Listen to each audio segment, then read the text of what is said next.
नमस्कार, आप देख रहे हैं बिग फाइट लाइव। आपके साथ मैं हूं श्वेता मिश्रा अवस्थी। एक बार फिर से राजस्थान में चुनावी चौसर जमने लगी है। दफ्तर में नेताओं का मंथन, फील्ड में दौरे, जातीय समीकरण, गठबंधन की जुगत और जीत की रणनीति पर चर्चा।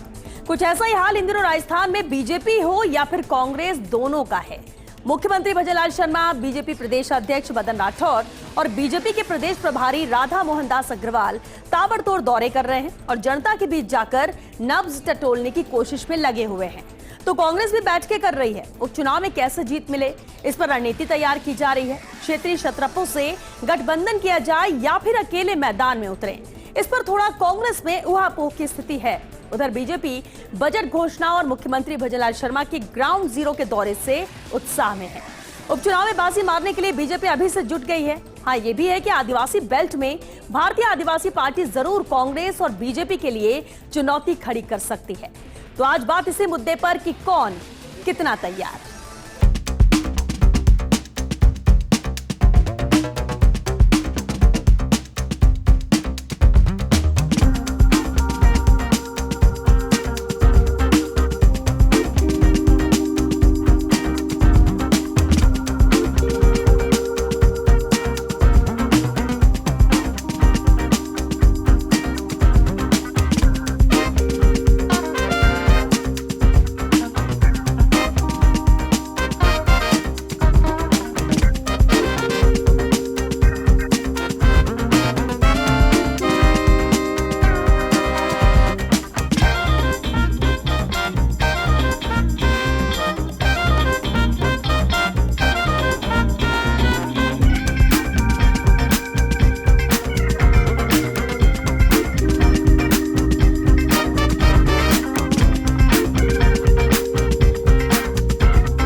ये तीनों स्थानों पर तीसरे स्थान से नीचे ही या तीसरे स्थान पर रहने वाली है। तो भारतीय जनता पार्टी 6 सीटों पर मुकाबले में है और हम बहुत अच्छे से चुनाव लड़ेंगे।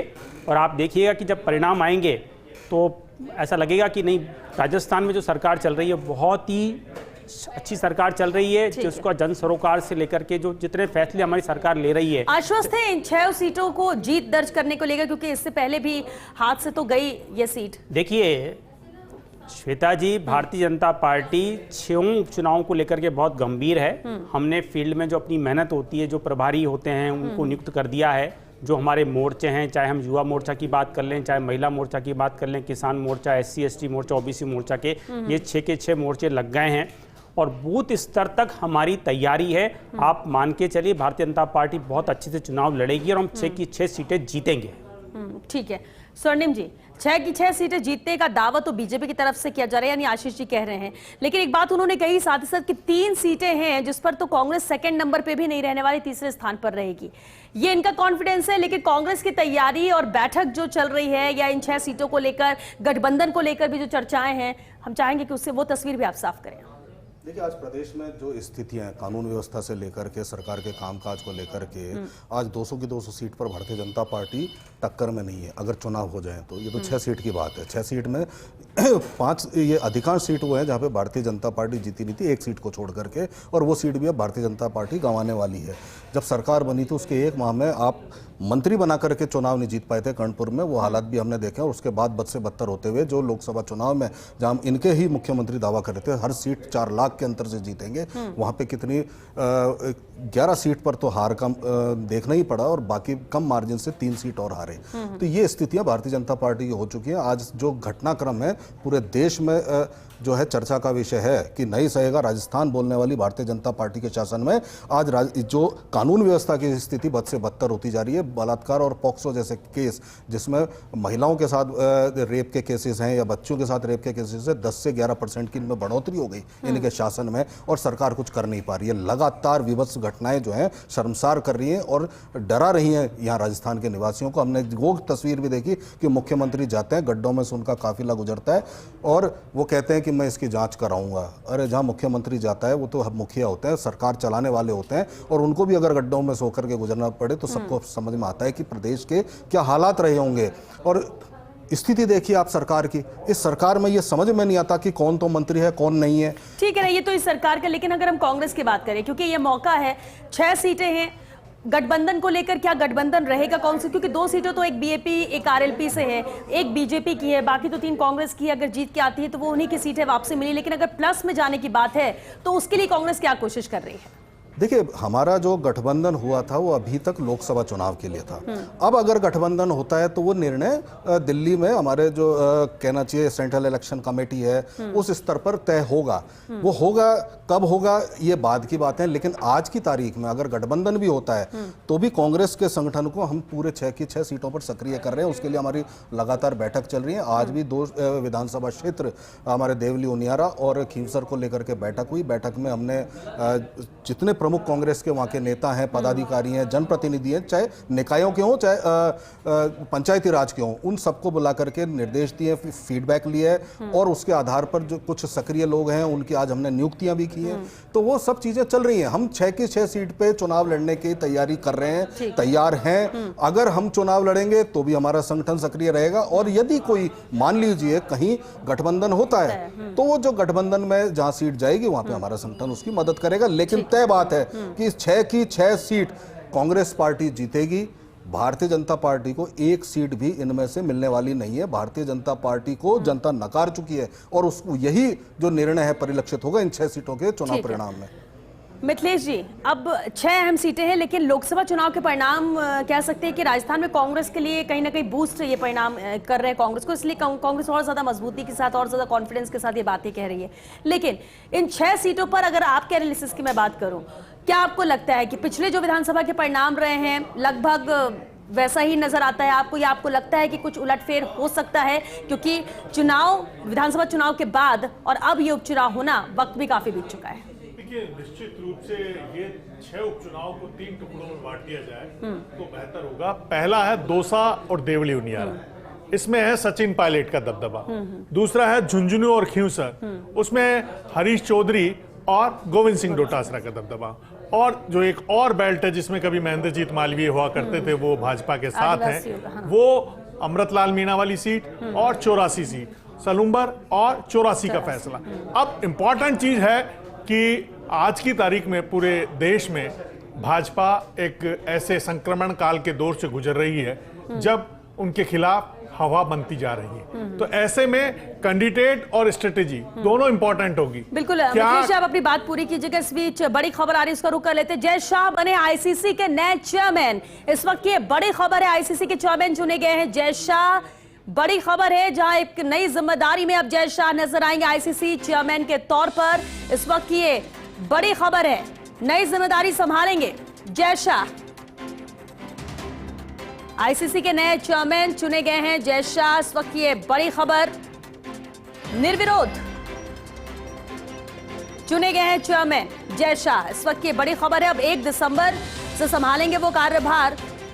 सबसे युवा चेयरमैन होंगे जय शाह आईसीसी के। ये बड़ी जिम्मेदारी निभाते हुए अब जय शाह नजर आएंगे। इस वक्त ये बड़ी खबर, निर्विरोध ICC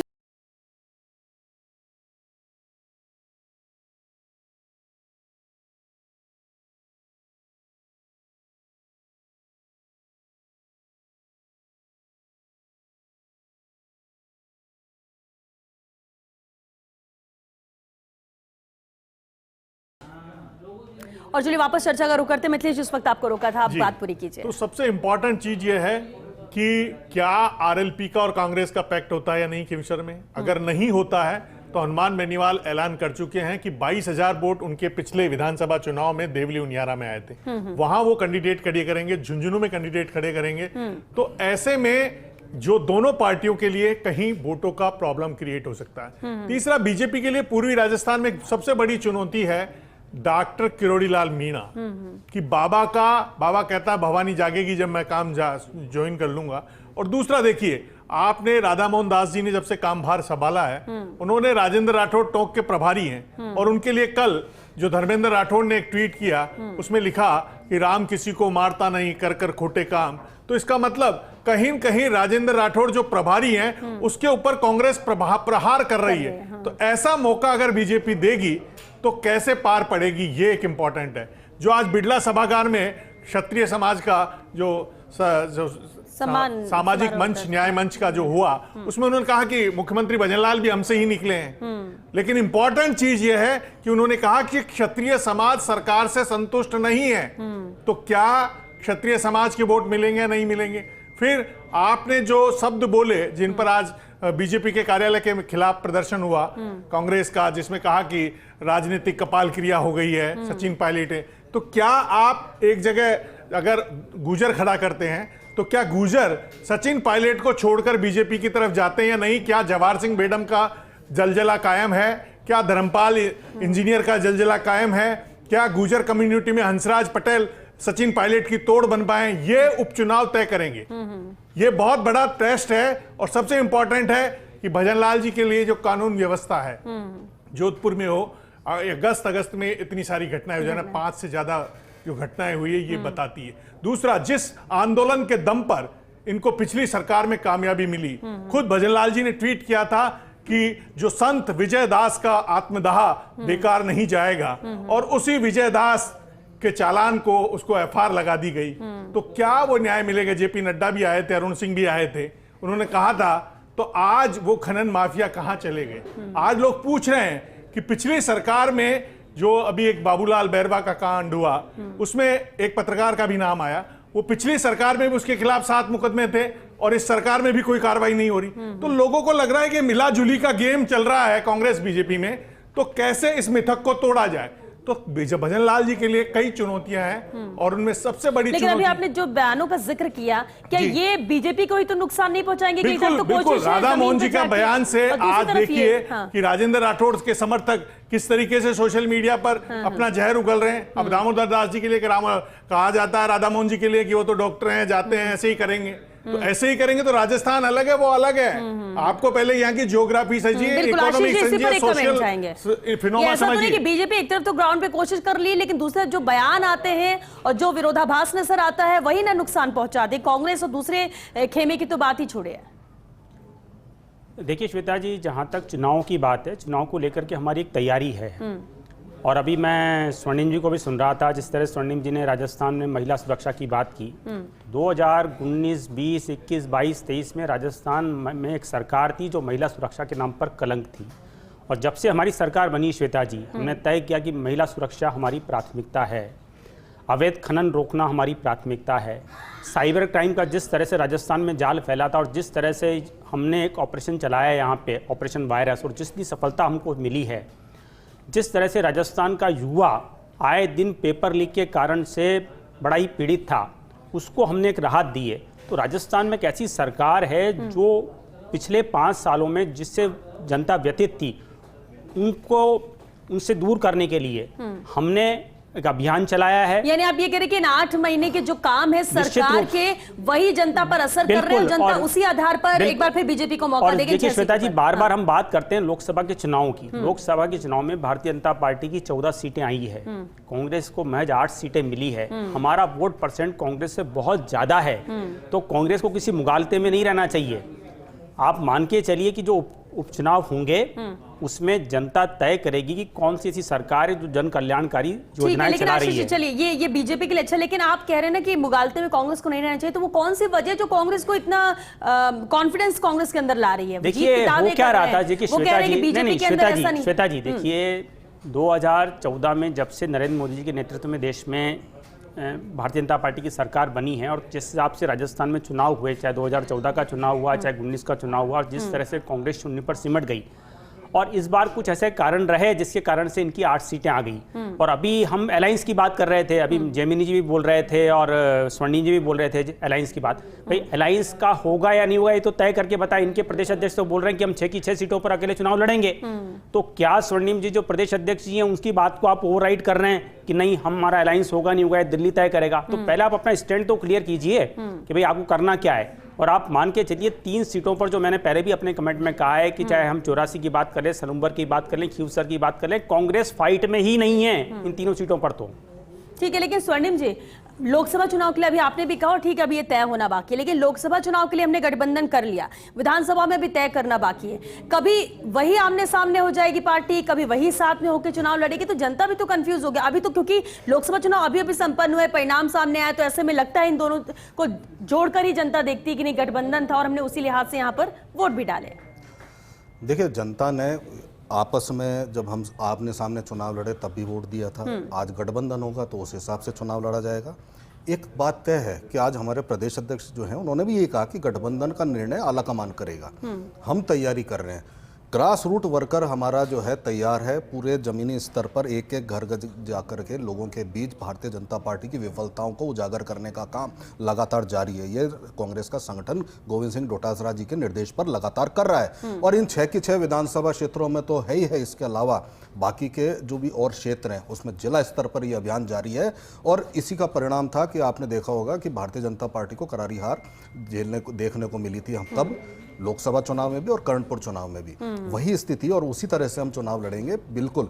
और निश्चित रूप से भारतीय जनता पार्टी के जब नेता कहते हैं कि 8 महीने के काम पर हम चुनाव लड़ेंगे, तो बताने के लिए कोई काम जब है नहीं तो आप किस पर लड़ोगे? आपने लगातार ध्रुवीकरण की राजनीति करते हुए यहाँ तक चुनाव में तो आ गए, लेकिन अब स्थितियां ये हैं कि इनके प्रभारी आते हैं, वो सरकार के काम या सरकार के विजन के बारे में बात नहीं करते और अपशब्द बोलने का कार्य करते हैं राजस्थान के वरिष्ठ नेताओं का, चाहे वो कांग्रेस के थे वरिष्ठ नेता हैं लेकिन, और कांग्रेस के नेता हैं लेकिन राजस्थान के वरिष्ठ नेता हैं। जब उनका आप अपमान करते हो तो ये तय बात है, उसका जवाब जनता देगी और इन्हीं चुनावों में से शुरू हो जाएगा ये जो जवाब देने की प्रक्रिया है। और तय बात है कि अभी तो वो आए हैं, भारतीय जनता पार्टी के नेता भी संतुष्ट नहीं है क्योंकि उनके खिलाफ भी अपशब्द और कहना चाहिए असभ्य भाषा का इस्तेमाल कर रहे हैं। और आने वाले समय में आप देखिए क्या क्या होता है। राजस्थान प्रदेश कांग्रेस कमेटी तो अपना कार्य कर ही रही है, लेकिन भारतीय जनता पार्टी को हराने में सबसे बड़ा जो फैक्टर होगा वो इस सरकार की नाकामी, कोई काम ना करना, जो बिजली पानी को लेकर के जनता तरसी, ये आपके मुद्दे रहेंगे जनता के बीच जाने के, और ये 8 महीने के काम जो किए हैं, जो योजनाएं, जो बड़े फैसले लिए, वो बीजेपी के मुद्दे रहेंगे चुनाव में जाने के लिए। कौन सा लिया? कोई बड़ा फैसला नहीं है। वापस रुक करेंगे आशीष जी। मिथिलेश जी, 2 चीजें हैं, एक तो जिसकी सरकार होती है, जिसकी सत्ता होती है प्रदेश में, उपचुनाव में सफलता ज्यादातर देखा परिणाम वैसा होता है, मिलती है। लेकिन राजस्थान में जब श्रीकरणपुर का चुनाव हुआ वो एक विपरीत था कि एक ही सीट थी, लेकिन इसके बावजूद जनता ने नकारा, जबकि मालूम था कि सरकार किसकी बन रही। ऐसे में कितनी उम्मीद लगती है कि इन 6 सीटों के मद्देनजर फायदा सत्ता में रहने का मिल जाएगा, या फिर कांग्रेस जो कह रही है उसमें उसको सफलता मिल सकती है, या दूसरी तरफ बीएपी और आरएलपी क्या इन दोनों का खेल बिगाड़ सकते हैं? क्या ऐसी स्थिति में है? देखिए, पिछली जो सरकार थी उसमें उपचुनाव में अगर एक सीट छोड़ दी जाए राजसमंद, तो तमाम उपचुनावों में कांग्रेस जीती थी। लेकिन बीजेपी के लिए अगर वसुंधरा जी की टाइम की भी बात कर ले तो उपचुनाव हुए, अजमेर का लोकसभा का उपचुनाव हुआ, अलवर का हुआ, बीजेपी हारी। और सरवण चौधरी के जो सूरजगढ़ है वहां हुआ, और धौलपुर हुआ। तो कुल मिलाकर जो धौलपुर वाली में वसुंधरा जी ने कोशिश कर करा के शोभा रानी को जितवा दिया था। लेकिन जो इंपॉर्टेंट चीज है कि बीजेपी में कहीं न कहीं उपचुनाव जीतने की प्रवृत्ति कमजोर है, ये अकाट्य प्रमाण है। और सबसे इंपॉर्टेंट चीज यह है कि उपचुनाव जीतने के लिए सबसे पहले आपको सिलेक्शन ऑफ कैंडिडेट बहुत इंपॉर्टेंट है। झुंझुनू सीट ये जीत सकते हैं क्योंकि लोकसभा चुनाव में हमने देखा कि झुंझुनू में कभी बीजेपी कहां पे लैग कर रही है, कहां पे है जो उसको पिछली बार भी इतिहास रहा है नहीं सफलता मिल पाई बीजेपी में चुनाव में। जिस तरीके से खेमेबाजी जो कल तक हम कांग्रेस के लिए कहते थे, वो बीमारी आ गई क्योंकि सत्ता का चरित्र होता है सत्ता पाही मद ताही। वो जो वसुंधरा राजे ने कहा वंदन राठौड़ के सत्ता शपथ ग्रहण समारोह में मद पद और कद, उसका कहीं न कहीं असर बीजेपी में नजर आने लगा है। कार्यकर्ता भी मायूस होने लगे हैं, ये इंपॉर्टेंट है। आप अब तक क्यों नहीं राजनीतिक नियुक्तियां दे रहे? क्यों कांग्रेस अशोक गहलोत का जो मॉडल है उसको फोटोकॉपी करा रहे हो कि लास्ट में हम नियुक्तियां देंगे? अभी दे दो तो रिचार्ज होंगे ना, वो काम करेंगे। तो कहीं न कहीं ये अशोक गहलोत का मॉडल भजन लाल जी के लिए भारी पड़ रहा है। आशीष जी, इस पर एक कमेंट जरूर चाहेंगे क्योंकि जब कांग्रेस में देरी हो रही थी तो बीजेपी भी इससे मुद्दा बना रही थी, फिर बीजेपी भी उसी रास्ते पे क्यों चल रही है? नहीं, हमारे यहाँ कोई देरी नहीं हो रही है। हाँ। सरकार ने, देखिए, जो हमारी सरकार की बात करें तो हमने मंत्रिमंडल का भी लगभग गठन कर दिया है और कांग्रेस की तरह हम बहुत सीटें खाली यहाँ पे नहीं है। दूसरा, जो राजनीतिक नियुक्तियां हैं वो काफ़ी जगह पे हो चुकी है। अगर हमारे 6 से 7 हमारी राजनीतिक नियुक्तियां हो गई। कांग्रेस में तो स्थिति ये थी कि ये चुनाव की घोषणा होने के 24 घंटे पहले ये घोषणाएं कर रहे थे, तो वो स्थिति नहीं है। भारतीय जनता पार्टी पूरी तरह से संगठित है, संगठित होकर हम चुनाव लड़ेंगे और कोई मद नहीं है। जयमिनी जी, हमें हमारे मुख्यमंत्री जी बहुत सरल हैं, जनता के बीच में रहते हैं, कोई मद उनको नहीं है। राजनीतिक नियुक्तियों को लेकर के तो सबको पता है, विधि मंत्री ने अपने बेटे की नियुक्ति करी और फिर इस्तीफा भी देना पड़ा उनको मजबूरी में। ये स्थिति भारतीय जनता पार्टी की है। ईआरसीपी को लेकर के या यमुना जल बंटवारे को लेकर के अपने आप को भागीरथ बताते हुए जब स्वागत कराया था मुख्यमंत्री महोदय ने, आज 19 सीटों पर चुनाव है। झुंझुनू में भी है और दौसा और देवली उनियारा में भी है। सबको पता है, ना तो पानी आया, ना एमओयू सामने है, ना कोई डीपीआर बनी है। और सबसे बड़ी बात है कि जब इस तरह की आप लोकसभा चुनाव से पहले फायदा लेने के लिए आपने इस तरह की चाल चली, आज वो उजागर हो चुकी है और जनता इसको नकार करके इनको घर बैठाने का काम करने वाली है। फाइनल कमेंट मिथिलेश जी। सबसे इंपॉर्टेंट चीज है, अगर बीजेपी स्ट्रेटेजिकली चुनाव लड़े और अपने जो मुख्य सिपा सलार है, जो कास्ट बेस्ड लीडर है, चाहे किरोड़ीलाल मीणा है, अगर मीणा कम्युनिटी के वोट दोनों जगह, देवली उनियारा और दौसा, और वैसे ही जाट कम्युनिटी में आप किसको आगे लेते हैं? क्या जो खींवसर से रेवत राम डागा को टिकट देते हैं या ज्योति मिर्धा पर दाव खेलते हैं? तो ये तमाम चीजें देखनी पड़ेगी कि ज्योति मिर्धा पर दाव खेलते हैं तो वो नाराज होंगे। तो फिर जो आरएसएस के डॉक्टर हापूराम चौधरी, कई लोग टिकट मांग रहे, तो आरएसएस और बीजेपी दोनों बैलेंस करके अगर सिलेक्शन ऑफ कैंडिडेट सही करेंगे तो जिसका राज होता है उसके साथ जनता सोचती है कि हमारा एमएलए बनेगा, 4 काम कराएगा। लेकिन वो परसेप्शन, पॉलिटिकल परसेप्शन तैयार करने के लिए सरकार के मुखिया को कुछ ऐसे काम करने पड़ते हैं जिससे संदेश जाए। ये बहुत इंपॉर्टेंट है। और जनता भी, खासतौर से इन 6 सीटों के जो वोटर्स है वो भी इस बात का इंतजार कर रहे हैं क्योंकि वक्त खत्म हो चुका है। बहुत शुक्रिया आप सभी का इस चर्चा में शामिल होने के लिए। देखिए, अब तैयारी में तो दोनों ही पार्टियां जुड़ी हैं और ना सिर्फ बीजेपी कांग्रेस बल्कि बीएपी आरएलपी की भी बात कर लें और दूसरी सीटों पे भी कैंडिडेट उतारने की तैयारी की जा रही है। यानी कि शहमात का खेल तो जारी है, लेकिन इसमें जीत कैसे दर्ज की जाए ये कोशिशें जारी हैं। साथ ही साथ कहीं कहीं ऐसा भी नजर आता है कि अपने भी नुकसान पहुंचा सकते हैं, तो उसे भी कंट्रोल करने की कवायद की जा रही है। लेकिन सबसे अहम ये हो जाता है कि चुनौतीपूर्ण ये उपचुनाव रहने वाला है बीजेपी के लिए भी, कांग्रेस में भी, क्योंकि पशुपेश में नजर आ रही है गठबंधन को लेकर। तो गठबंधन होता है तो किस तरह से फायदा मिलता है या नहीं होता है तो क्या नुकसान हो सकता है, या फिर वाकई में पहली दूसरे नंबर पर बीजेपी कांग्रेस ही रहेगी या फिर और नीचे भी इस लिस्ट में जाने की स्थिति बन सकती है। सब कुछ बहुत चुनौतीपूर्ण है, बेहद अहम है, निर्भर जनता पर करता है, वोटर्स पर करता है, वो क्या तय करते हैं। लेकिन आने वाले वक्त भी बहुत कुछ दिखाएगा, कुछ अहम फैसले भी क्या लिए जाते हैं उस पर भी नजर रहेगी। फिलहाल बिग फाइट लाइव में आज के लिए बस इतना।